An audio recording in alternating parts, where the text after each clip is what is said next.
Good morning, everyone.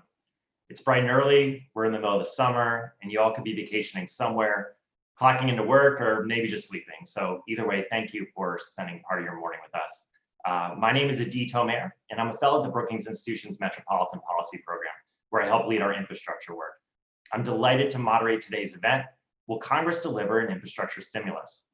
We know we live in trying times. With sky-high unemployment and COVID-19 far from under control, the country needs help. And as we're talking right now, Congress and the administration are debating how to extend unemployment insurance, help small businesses, and continue other essential programs. But let's push today's news to the side and try to look around the corner a bit. Even if the president signs another relief package into law, we know it won't be enough. People and businesses will still be suffering because the recession is far from over. Work should not stop with this upcoming bill. So as Washington starts thinking about their next move, it's clear that infrastructure should be part of it. And I'm not alone. For the last century, Congress used infrastructure to help catalyze economic growth and tap the power of the purse to help people find jobs and improve quality of life. Which begs the question, how should Congress design an infrastructure stimulus for this unsettling time? That's the theme of today's conversation. And I'm excited to introduce our panel in a couple of minutes. But before I do, I want to offer some framing perspective. Our Brookings team, including Joe Kane, Lara Fishbane, and an incredible team of advisors, spent the past few months looking backwards to provide 4 major lessons for the next set of stimulus architects. First, recessions can shock infrastructure demand, but structural factors have a far more enduring impact. Take, for example, driving levels, which you can see on the screen right now. Sure, recessions sometimes cause dips, including the one we're living through right now, but structural factors like women entering the workforce, continued construction of car-oriented communities, and longer supply chains keep pushing driving levels up over time. While it's easy to get lost in today's trends, outside telecommuting and e-commerce, history suggests we're more likely to see a return to normal over the next few years. Second, infrastructure services weren't affordable even before COVID-19. Now, with millions of households having lost their jobs or taken pay cuts, the struggles to pay our bills each month will only grow. And once people lose their car or their mobile data plan, it becomes even harder to get their careers back up and running. Unless government and service providers do something to lower costs, infrastructure could be a barrier to opportunity, not a path to it. Third, recessions will lead to project delays and layoffs. We know that states and localities are facing severe budget shortfalls, and that means infrastructure projects will be on the chopping block. But we also know the country isn't spending enough on maintenance to begin with, and major capital needs like ubiquitous broadband and modernized energy systems are still left unmet. If we're not careful, project cuts could start to limit our competitiveness in the long run. Finally, federal stimulus is a place to test innovative programming. From the Hoover Dam and San Antonio's Riverwalk built during the New Deal, to the 2009 investments in research and development and challenge grants, stimulus programs are a time to take chances. And with generational challenges staring us in the face, from addressing climate insecurity, to rethinking skills development, to righting the wrongs of past land use policies, what better time to test new solutions? You can find all the data I just mentioned, more framing language, and our 4-part policy response on the Brookings website. As always, our content is free and open to the public. Don't hesitate to let us know what you think, because our goal is to use open dialogue and independent debate to push policy forward. And with that in mind, I'm honored to moderate a conversation this morning between a panel of incredible voices in this space. The point of today's conversation is to hear what they think, to better understand the challenges a stimulus should address, what ideas Congress could consider, and how to prioritize what's sure to be a laundry list of ideas. I want to stress, none of us are here to predict what's in Majority Leader Mitch McConnell's mind or any other news items. Our incredible colleagues in the press have that beat covered. This next hour is about dialogue. So let me go ahead and introduce my incredible colleagues. So I'm going to start in alphabetical order. Sorry, everyone, as I'm switching my notes. I'm delighted to introduce Rebecca Higgins, who's a senior policy advisor at the Senate Committee on Environment and Public Works. Rebecca has an incredible career working at the nexus of transportation, land use, environment issues, and federal policy analysis. Next, we have Mike Pagano, who's the Dean of the College of Urban Planning and Public Affairs at the University of Illinois at Chicago. Michael is a national fiscal expert, and he's here to both give us the sober truth and uplift us a bit. And as you can see, there's a fun fact: even though Mike and I live in different places, we do share a barber. Finally, our real hero of the day, Tracy Ross, who's the Director of Federal Policy and Narrative Change at PolicyLink. Not only is Tracy an accomplished policy analyst, writer, and public communicator, she's also beaming in from Oakland, California, which means it's 7 a.m. her time. So thank you, Tracy. Before I throw out the first question, I want to give you all a really quick reminder that you can send your thoughts and questions through the internet tubes by using the hashtag #InfraStimulus on Twitter. We'll also be moderating questions from viewers throughout our discussion, so don't hesitate to send them up until about 45 minutes of the hour. At that point, I'll actually start throwing your questions to the panelists. So Tracy, let's start with you. First of all, again, thanks for joining us. We know people are struggling. PolicyLink has been covering this in detail for really years and years, but of course has been really on top of it since the crisis has hit. In particular, with the perspective of workforce development, paying your household bills, what is going on with households across the country, and what has you all most concerned? Yeah, and thank you first for bringing us all together for this discussion.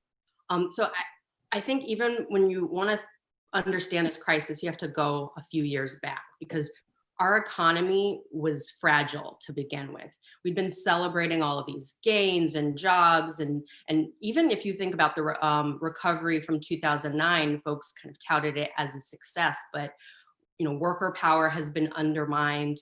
People's wages are essentially staying flat as productivity increases for decades, and it just really underscored that we were not prepared for any kind of shock.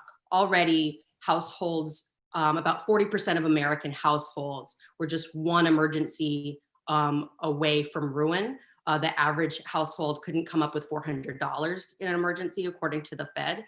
And so we knew already that if something happened, whether it was a natural disaster, an economic shock, or now a pandemic, that households were going to be hurting. And so what we're seeing now is, because we needed to take all of these important measures to keep people safe and whole, that when businesses closed down, we didn't have a really strong safety net to rely on. And folks will try to point to that, to the safety net, saying, see, it doesn't work. But it's no, we starved our safety net. We didn't have employment that works. We don't have paid sick leave for many people. And so now what we're seeing is record unemployment. I know we're not going to be talking about the current relief bill, but Friday, the $600 a week unemployment insurance expires. This is a crisis. And so also a lot of people can't afford to pay their rent. So we're also anticipating millions of evictions. And the scary thing is that even if we are able to address how people are hurting, even if we're able to rein in people's response, these governors who are just letting everyone go out and socialize, and we're able to have another, more severe lockdown to protect people, this is going to have impacts for years. People are seeing how their education is being impacted, whether it's, K through 12 or even at college level. People who are going to be unemployed for a long time. It has, impacts on your future job searches and wages. So this is going to have ripple effects for generations. And we already know that this is disproportionately impacting Black and brown households. It's tough news, right? Every time you hear it, no matter how it's packaged, it's just heartbreaking to think about, and knowing households are struggling. Mike, we saw this morning, GDP is down, I believe it's over -5%, right, among state and local governments. You and I have already discussed in the past, right? We've already got at least 1.5 million job losses in the state and local sector. Talk to us, give us an inside look, right? What are budgeteers inside these government units? What are they feeling right now? What are their concerns? What makes them most susceptible? And in particular, what does that mean for infrastructure? Where is it in terms of the priority list of potentially areas where they might be making the most extreme cuts? Yeah, great questions, and thanks for inviting me, Adi. I think one way of trying to understand the impact of a sudden collapse in the economy is that cities and states have been fairly resilient. They are very resilient. And one of the ways that they respond very quickly to the changing fiscal environment like this is to really try to maintain service levels at historic levels, or at least something that state and local governments are comfortable with, without making draconian cuts, which you might expect when you see a reduction of anywhere from 5 to 30%. And so one of those areas that tends to be cut right away, or at least held back, is that a lot of capital infrastructure projects are put on hold. So in response to the last question, it's the capital spending that tends to be affected first by state and local governments when there's a very large reduction or a sudden reduction in the resource base of state and local governments. And the primary reason for that is that the expectation and the hope is that service delivery will be maintained at historic levels, or at least at levels that the public will feel comfortable with, at least for the short term. The second area where state and local governments tend to take a fairly similar action across the way is that like individuals, and as Tracy was noting, individuals don't have, a large segment of the population does not have a savings account or something to dig into when they lose their jobs. State and local governments also have what we call reserves, budget stabilization funds, rainy day funds, and that's the place, the cushion that they go to when they're being hit as hard as they're being hit right now. The savings accounts, or the reserves of state governments, were at historically high levels just in 2019. And so they were very well positioned. The work that I've been doing with the National League of Cities over the last many years has also demonstrated that cities' reserves have also reached an historic high level in 2019. So the immediate effect of having the reduction because of the COVID-19, a reduction in resources to state and local governments, has been to be careful on the capital spending side or hold back, but also dig into the reserves, because it's the reserves or the budget stabilization funds that are going to be used to help support service levels. It doesn't mean that there weren't reductions in employment. There were, as you noted. Many state and local governments did either lay off employees or more typically will not fill positions that were recently vacated. So those tend to be the three very quick responses that state and locals gain. Hold back on capital spending, draw down on your ending balances, your reserves, your budget stabilization fund, your rainy day fund, whatever it might be called in your state or city, and hold the line on personnel, on hiring, and be very judicious in letting go some of the people that you will let go, all with the intent of trying to maintain service levels at the levels that the public is expected. So we're not going to see reductions in we're not going to see massive reductions in public safety spending, especially today. But I think we can also say that what has become more visible in the eyes of the electorate and residents is that public health spending is going to be a sacred cow now. We need to actually increase public health spending, I think, is what we've discovered in the last 6 months. So just when you need more government activity for public health, for infrastructure and whatever, the resource base has been pulled out from underneath us. Right, which is such a great way to summarize it, right? And so we know state and local actors, sure, they're often the regulators, but they're often the infrastructure owner, right? So if they're not investing, there's no one else there. So it basically, you're verifying, as we've heard from and know from historic record, right, that there is the need for someone else to come and help, right? So Rebecca, let's turn to you. First of all, thank you for taking the time to not be virtually on the Hill on what we all know across the country is an incredibly important time. So thanks for all the work you all are doing out there. Talk to us a little bit about how past discussions have gone around stimulus efforts, right? How the folks on the Hill potentially could think about what infrastructure's role could be in this kind of environment we're in right now. Yeah, thank you so much for having me. I'm happy to be here today. I'm going to turn to that question, but first let me just say very quickly at the outset that that the viewpoints that I express here are my own and don't necessarily represent the views of Senate EPW committee or the ranking member that I work for. With that aside, so yeah, what have we learned from past recovery efforts? Fortunately, because in the Recovery Act we had a lot of reporting requirements and GAO reports required as part of that, we have a lot of material to look at to see what went well and what needed improvements. So one thing that was clear when we examined the 2009 Recovery Act, the majority of the money was delivered through existing programs, at least in the transportation space, for use by the existing set of traditional recipients of federal funds with an incredibly short window to start spending that money. I mean, the highway dollars had to be obligated within about 4 months, which is just remarkably short. That's what's called the shovel-ready approach. It requires project sponsors to put money into projects that are ready to go, on the shelf, or plan to go forward anyway, or that don't need a lot of planning and design, maintenance projects, etc. And the result is it gets money out the door very quickly. Accelerated projects that likely would have happened anyway, or in some cases may have allowed projects to go forward that were put on the shelf for a reason. In many cases substituted for state dollars that could then be spent on other needs in the state, and certainly provided much less space for truly transformative projects. So I think that's the first critical finding, that if we want to have an economic recovery that builds the future we need, a different future that relies on infrastructure that's different from what we're building today, then we need to recognize that the concept of the shovel-ready approach is flawed. And related to that sort of short-term thinking that characterized the Recovery Act, I think we understand better now the long tail of the recession in 2009.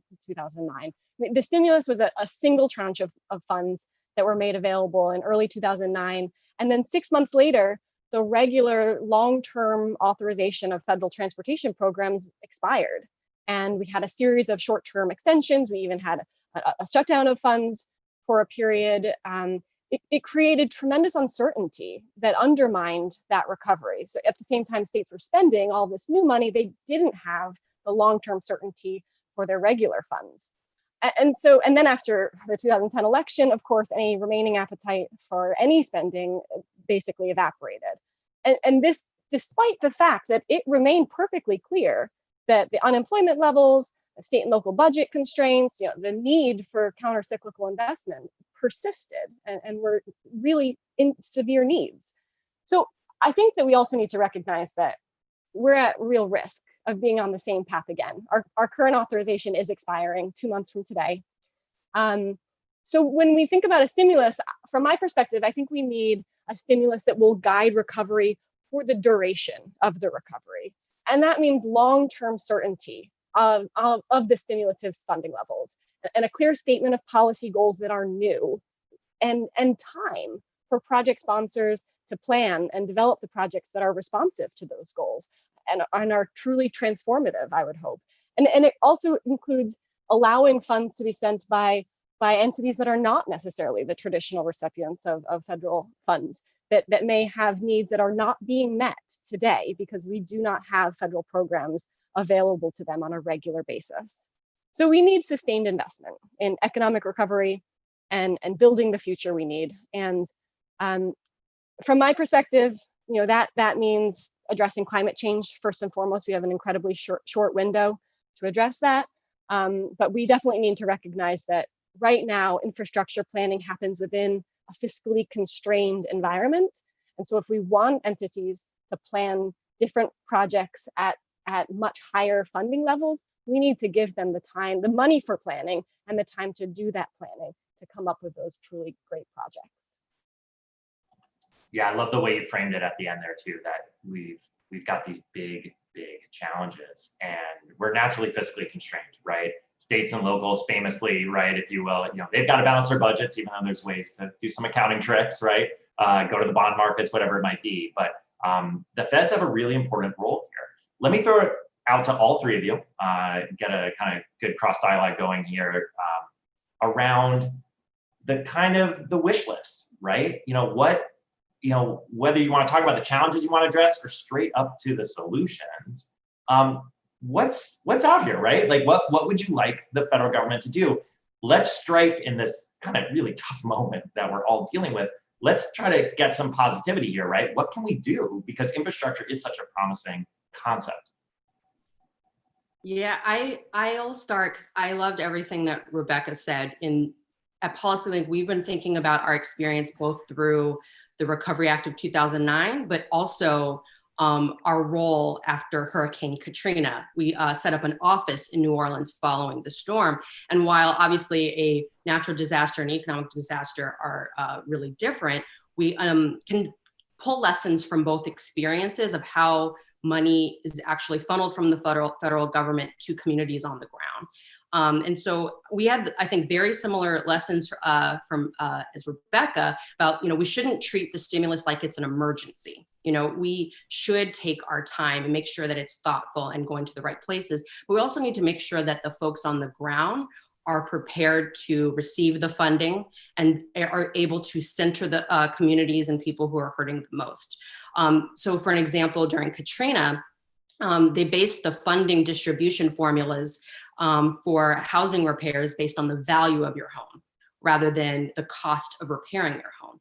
And so we know from the enduring effects of segregation and ongoing housing discrimination that the white homes throughout New Orleans were valued higher than the Black homes in New Orleans. So the homes could be the same size, have the same damage, but white families were receiving more funding until community-based organizations, residents were able to advocate and change those kinds of formulas. And so I bring that example up because we need to be investing in our community infrastructure as well. So I think that's going to be a huge part of our a future stimulus package. We need to make sure that the folks on the ground are prepared, that because we're going to be expecting them to do more with fewer resources, right? They're the ones that are caring for the frontline organizations are the ones that are checking on neighborhoods and doing the organizing and doing all this work and often don't get resources. So I think investing in the nonprofits in high need neighborhoods, making sure that they're at the table, that there are actually governing tables so that we can keep local governments accountable for how funding is spent, I think will be paramount. I also want to just throw out, because I could talk really long about this, and I want to be mindful that this is a conversation. But one thing I want to say right now also is, to Rebecca's point, also climate change is going to be, I think, really important. And so shovel ready doesn't mean it's going to be a resilient project, right? So we need to have really intentional planning and center environmental justice and climate readiness. And so with environmental justice in particular, I'm thinking about our water infrastructure. That's one of the top areas for PolicyLink. Right now, 77 million people live in areas with Clean Water Act violations. Going into this current crisis, millions of people were at risk for losing their access to water because of affordability issues with their utilities. And also the water sector is one of our largest sectors and has so many jobs that we can create from it. But it's been a sector that's been predominantly older white men, even though there's so many different kinds of jobs. There's related to construction, plumbing, maintenance, so many different aspects of this. So I think that we also have to think about our stimulus in terms of what job opportunities there are, how can we structure training, education, other kinds of resources so that the folks in these high need communities also are part of the recovery and employed by the recovery. I have two observations. One which says an investment right now can actually have that counter-cyclical effect. So you stimulate spending right now, you build right now. And I think to Rebecca's point about what we're doing is what's shovel ready right now may reflect what the society needed 20 years ago, but it may not have anything to do with what the future ought to be like. There are some exceptions to that, and I think Tracy identified a few of those. There is the need for resilient infrastructure, which most communities and regional organizations and states have been thinking about for a long time. To the extent that those are shovel ready, that's a good place to invest right away, where you will get that that counter-cyclical impact on employment and training activities. But the other is, we are now seeing, and we've now seen for 6 months, a sudden shift in the way people work. And we've built a transportation grid to get home to work in a way that may no longer reflect, or at least maybe in 5 years from now, may no longer reflect what the traditional pattern was prior to, say, February or January just this year. So if we are, all of us right now, probably everybody who's listening is probably at home and not in an office. That's not anything that 6 months ago anyone would have predicted, and it has effect on the use of the transportation grid. So that opens a lot, I think, in way of just, let's plan for a future that is going to be what the future is going to be rather than what the past was. So to have a shovel-ready project that is built on the growth model, the post-World War II growth model of cities, may not be an accurate reflection of what actually will happen just in the next few years, let alone 10 to 20 years from now.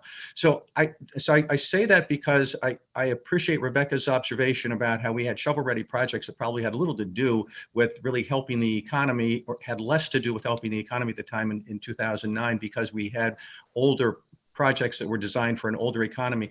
So we need to think more clearly about the infrastructure needs of regions and cities and states in a way that that reflect what we'll have 10 to 20 to 50 years from now, rather than what we had in the 1950s. But the second part is that we can stimulate the economy today by investing in areas that we know climate change is not going to reverse itself. And so we have those projects ready to go now.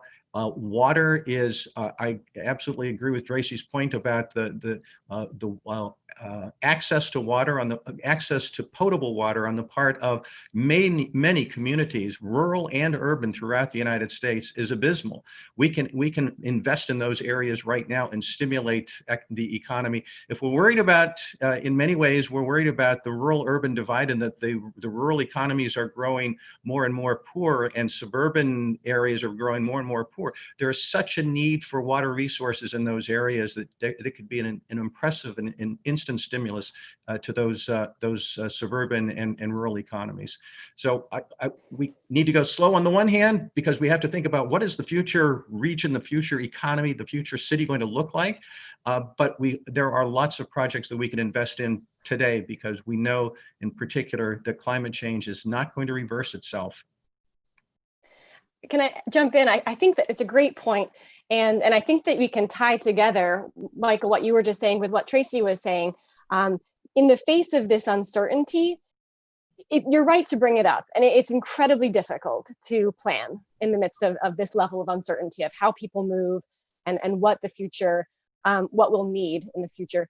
But getting back to what Tracy had said, maybe the focus should be on engaging communities and figuring out, what do we want the future to look like? And how can we get those ideas kind of coming up from the ground and respond to the needs that people feel today? And maybe it's not just transportation infrastructure. I think that there are community needs outside of the roadways and even transit systems, the parks and trails, the kinds of things that were built during the Works Progress Administration that have tremendous generational impacts on quality of life and create jobs, but don't necessarily have a tremendous impact on GDP outside of the immediate job creation, but do have tremendous impact on people's well-being and ability to live in that neighborhood. And I think that if we took this time, given that we have uncertainty, if we took this time to engage communities, hear what they need,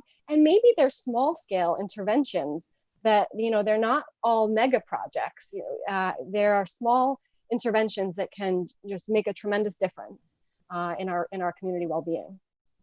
Yeah, I just want to respond to that. I appreciate that point, because there are many things that communities have long been requesting that they need.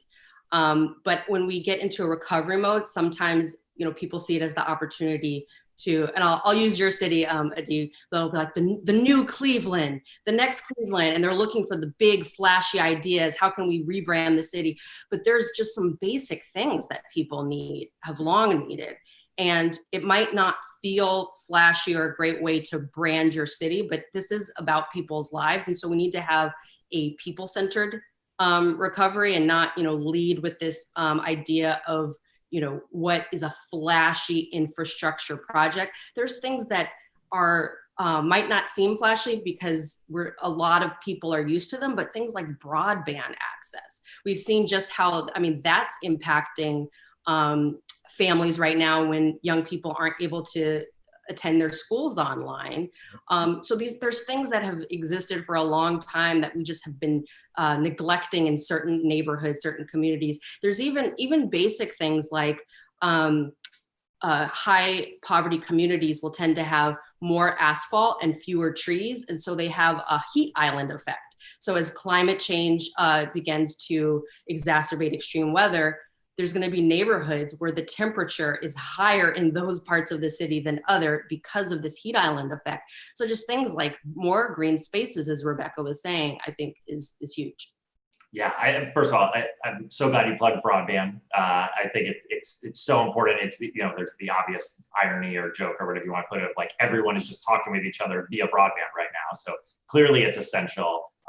You know, our friends in the digital community, that's the one uplifting thing for them is they don't need to now kind of stream into the wind or feel that way, which they shouldn't have, but that was really the fault of everyone else of not realizing that not everyone had, you know, an in-home connection and a wireless data plan that probably their wireless data plan was effectively uncapped too. I mean, you know, America is not even on this, and we've got to think about it at a community scale. And there is so much, like you just mentioned, Rebecca, that we can do that is, and I want to get into a question of measurement for all three of you, that maybe we don't need to measure in the exact same way, right? You know, I'm not here, we work effectively in an economic shop. I want GDP to grow as much as anyone, right? But measuring infrastructure in GDP terms can be a trap, right? So let me kind of throw it out to all three of you, right? You know, the grab bag was awesome in a good way. I mean, these are ways to actually make America both more competitive and give us all a higher quality of life, as you had mentioned, Rebecca, specifically that term.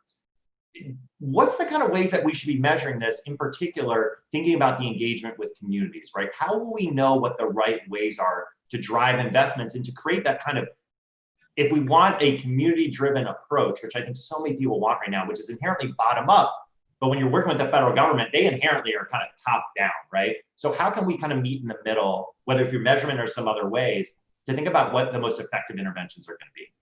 One of the, I think the most common measures of how well a neighborhood is doing is by looking at some health measures. And so the extent to which, those neighborhoods know what their issues are and need to be very much integrated into the planning process of the kind of infrastructure they need. They can reflect their needs better than, as you said, this top-down approach of letting the federal government tell you what you need. They know what they need. And we know the outcomes of that when you look at the health indicators. What's the level of asthma? What's the level of leaded paint poisoning? What's the level of, as Tracy just said, the heat islands? Where are they located? And it's those measures that, as we just learned today, the GDP dropped by almost a third.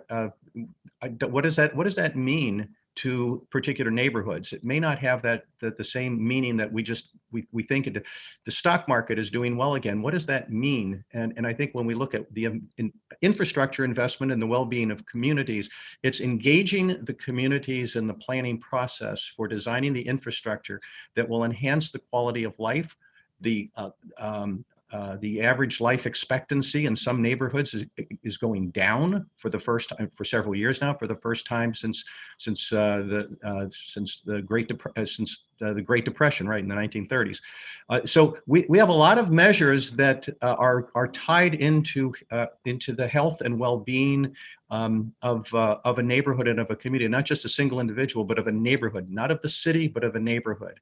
The more we engage the neighborhoods in helping design the infrastructure, I think the connection to GDP may be, I don't know, it may be better. It may give people opportunities, if you have a strong neighborhood, opportunities to explore employment opportunities elsewhere, to travel, or to and just to enhance their quality of life. Is that worth it? To the extent we can include a quality of life measure in our output indicators for infrastructure investment, the better off we'll be. I'll jump in. I completely agree with what Mike was saying. And I think it's going to require that, similar to what Rebecca was saying in terms of ARA, we had a lot of rich data, but we have data already. So rather than just reflecting on investments, which we should do, we should make sure that we're tracking investments, having important data on that, but we can anticipate many of the problems that, Mike was saying. So, if you give me a zip code in Oakland, I can tell you, how long your life expectancy is. So we already know where the problems exist, where the barriers are.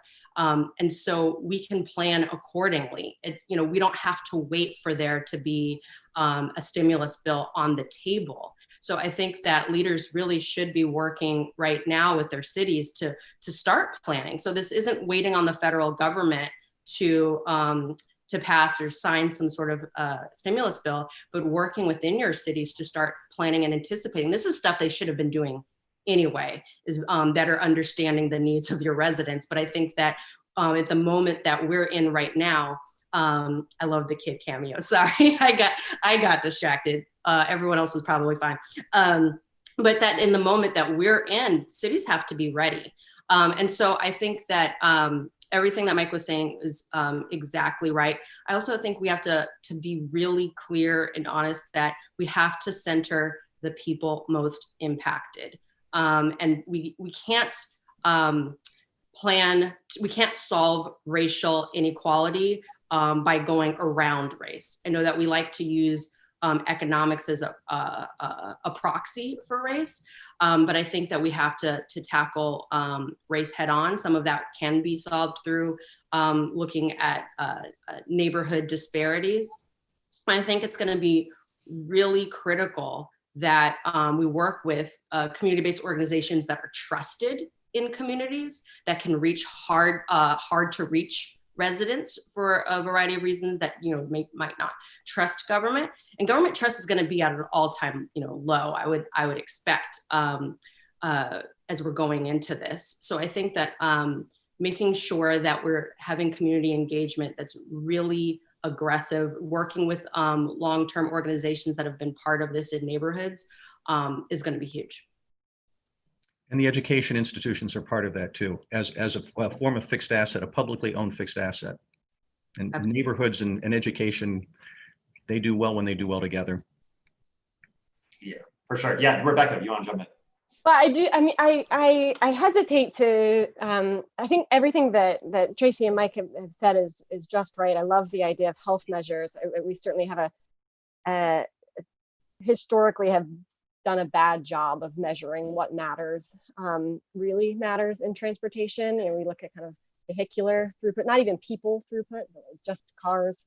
But I will say, I think that it is fair to acknowledge how hard this would be to not only to get the measurements right, on things like quality of life, but also for the federal government, for a federal agency to work with the tens of thousands, hundreds of thousands potentially of individual communities.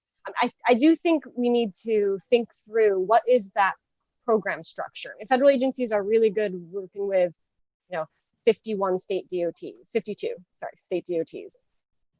It gets a lot harder working directly with a much broader number of entities, and I absolutely believe that we should figure out a way to do it. But I do think that it's important to acknowledge that it's a challenge and get it right so that it can get implemented, so that we don't end up having money made available and then kind of not able to be spent. Yeah, to that I would respond that I don't think we need the federal government to control every aspect of what's happening on the ground. Like they can direct governors to think through, certain sets of criteria, direct them to have a community engagement. Because I agree, Rebecca, if the onus is totally on the federal government, then this will be incredibly challenging. And that's why state and local officials are going to be key to this and holding them accountable. Where the federal government, I think, will be really important in having these, being mindful of these measures is when they want to declare success or move on. With the 2009 recovery, Black unemployment was still twice as high as white unemployment when we said, okay, great, stimulus over, everything, worked. But just because it got back to normal for some households, not that you aren't implying otherwise, but because it got back to normal for some households, we figured, Black unemployment being twice as high, that's normal for America and we're okay with it. The federal government needs to say, we're not okay with those really national metrics. But I think in terms of the state and local metrics, I think that we can, do some of what Mike was suggesting by really putting the onus on governors. The design of, go ahead, Mike, go ahead. Just one last, the design of federal grants does not require the federal government to be in a lead position. Block grants can do the same kind of thing by allowing discretion at the local or state level. We have a history of that. We had in the 1970s a local public works program as an example. We had an even broader one called general revenue sharing, for which state and local governments could use the money for anything they wanted, not just infrastructure. So there are ways where the federal government can play a more of a collaborative and cooperative role rather than a leading or controlling role. That is really interesting. And can I just, sorry, Adi. No, this is good. This is what people came for. It's really just related to that. I think that it's important to keep in mind that the Recovery Act in 2009 sort of ushered in a new way of the federal government interacting with local recipients of many more discretionary grant programs that were included in the Recovery Act, and then we've continued to make available. We've created new ones in authorization. So I think in the same way, a new Recovery Act, a new stimulus could employ some innovative approaches, and that could then be adopted in a much more widespread way if they're effective. So I think that it's great to be thinking through these different options. Yeah, that's right. First of all, this is fantastic conversation. I'm gonna ask one more hard question, and I'm gonna turn to the audience questions, which have already come in, which is great. Thanks for everyone engaging. I think what everyone's, the three of you are picking up on, is there's some inherent tensions here on how we operate. And there's a way to unlock more bottom-up innovation, but it's not just as simple necessarily as just throwing money, right, and saying do whatever, right? Because now you all of a sudden could have an accountability issue. So when we rethink not only what we measure, who we give money to, what they do with it, we've got to rethink. As I really appreciate what you brought up, Rebecca, because we know the bugaboo among the transportation circles is like, please stop counting cars. That is like not what anyone really cares about, right? So, but how do we get an accountability that does reflect our values? And we're really not there yet. So let me throw one more really tough question out, which is the classic DC question. And we're hearing it right now in the current kind of, COVID, what are we at? COVID 4, COVID 5, I kind of lose count of exactly what counts and what doesn't. But the question of, as Senator Cruz has said publicly, the money, like, do we have enough money, right? And this inherently comes into these infrastructure debates, right? Because, one of the advantages for all of us who get to work in infrastructure, our numbers are always big because we build big, expensive stuff, no matter what it is. So let me throw to you all.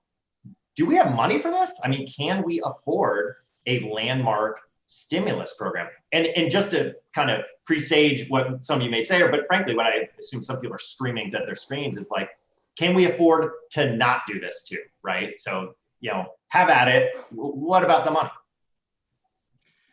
I think just very quickly, we went through a massive tax reform bill just a couple of years ago that rewarded the very wealthy. We can come, the money is out there. This is a very wealthy nation. We need to pull together as a nation rather than splitting ourselves apart, pull ourselves together as a nation and understand it's the infrastructure that binds us together. It's the infrastructure that connects us. It's the connecting tissue of the country. And for the economy of the country, for the social fabric of the country to survive, we need to be bound together. We need to come together. Yeah, does it require sacrifice? That's what taxes are about. It's sacrificing some of our private personal income for the better well-being of the entire community and of the nation.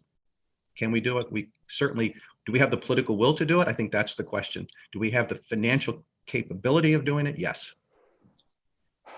Agree completely. I'll just add that, again, like I said at the top of this discussion, we were in such a fragile state when the pandemic hit because our economy is broken. We have extreme income inequality, which puts a drag on prosperity. So we really need to be investing in households to make sure that our economy is stronger. And as our country becomes more diverse, what happens to people of color is going to determine the fate of the country. So we cannot continue to have policies that don't invest in our communities and don't invest in residents.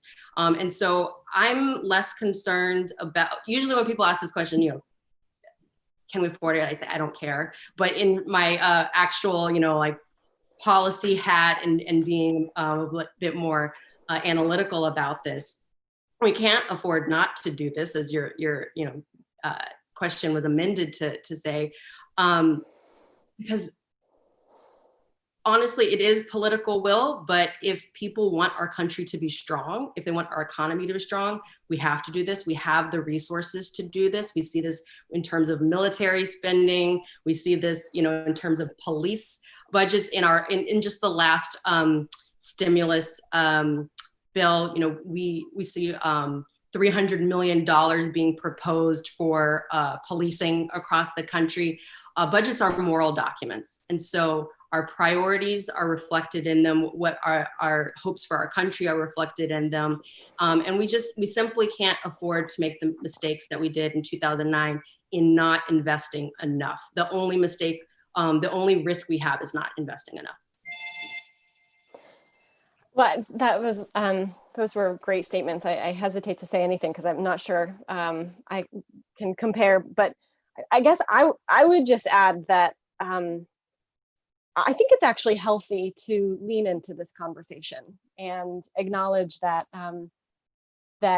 resources are not infinite, but we're making decisions about our priorities as a nation, and we will need to pay the interest and the principal on any debt that we use now eventually.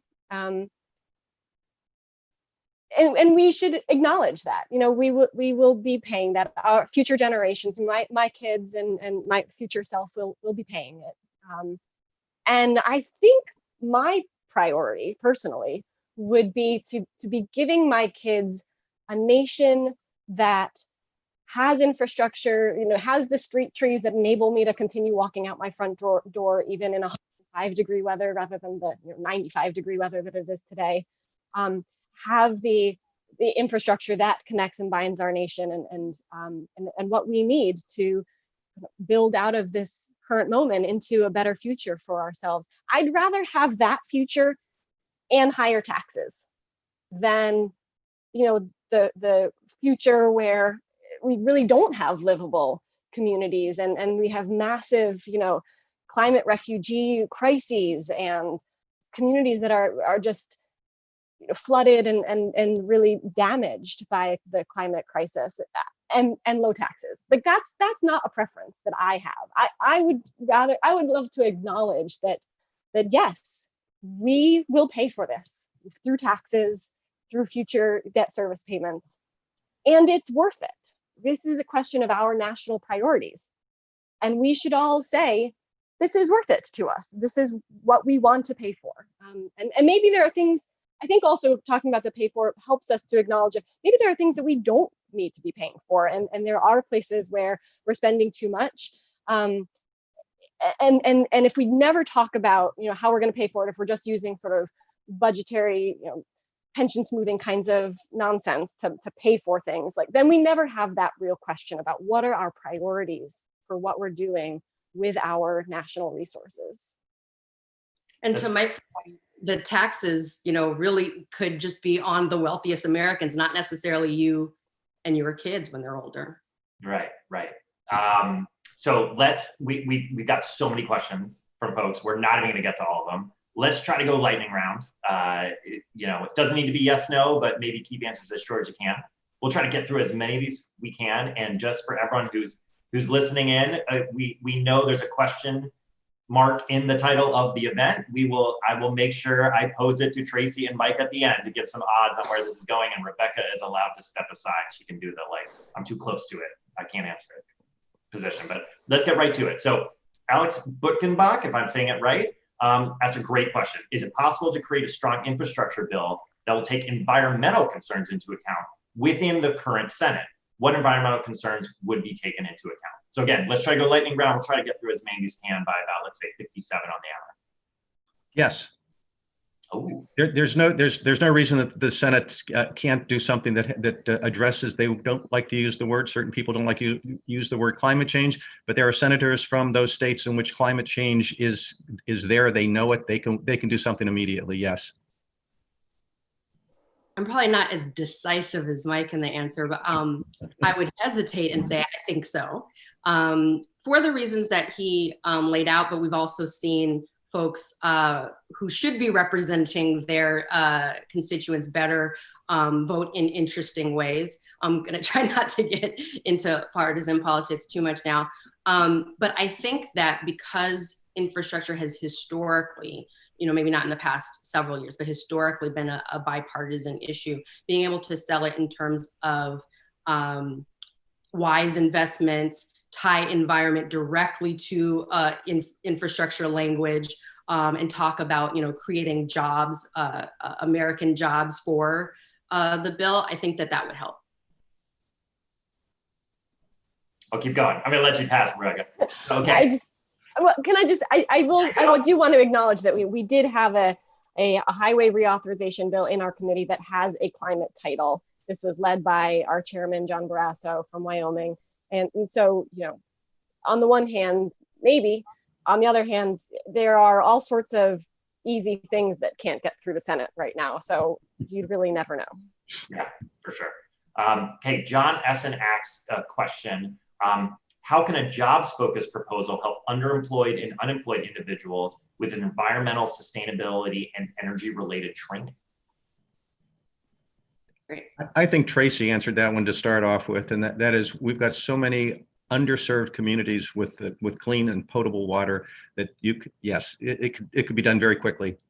Yeah, absolutely. So I think that I'll say two things. So I think that a stimulus bill, we can talk about have policies related to targeted hiring, talk about funding for job training. But I think that right now we're at a critical point in our history where we can also think about something bold like a federal job guarantee, and bringing that in as an aspect of an infrastructure bill. It is a component of the Green New Deal that had been proposed, but I think a federal job guarantee is something that we did essentially following the Great Depression. It's a public option for a job, but we need people employed. We have great needs in our communities. And so I think that creating a public option for a job to work on infrastructure projects, we have a precedent for this sort of thing. And I think that given this point in history where it's still hard to pass legislation, but I think that there's a bigger appetite for this given our historic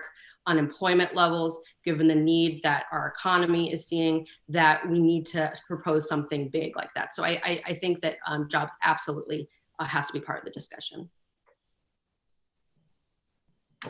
The answer is yes. I love it, Rebecca. That's the ultimate story. All right. Roberta Tugendijk, I'm sorry if I said your name wrong, Roberta, from the Stanford Woods Institute asks, is there a way for a new infrastructure package to address issues of systemic racism and make the opportunities and outcomes more inclusive? Obviously, you've been already touching on this a ton, Tracy, which we appreciate, frankly. But if folks have other words, do you think there's a way for the bill to make sure it gets at it directly? I think there's a lesson that we've learned in the past that we have to remember as we're creating this. And I don't know what the direct answer to her question is, but reflecting back on history, we've used infrastructure as a way of dividing communities, especially on race.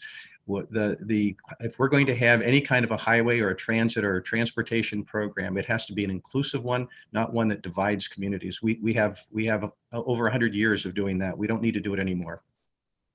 Yeah, I would just add, I think that it does require a slightly different approach than the one that's currently employed, but I think that we have the tools to do it if we are willing to do it.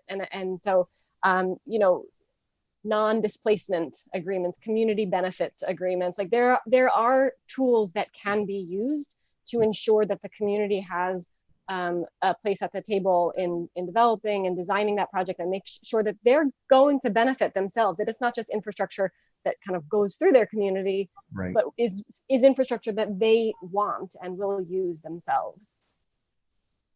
I agree.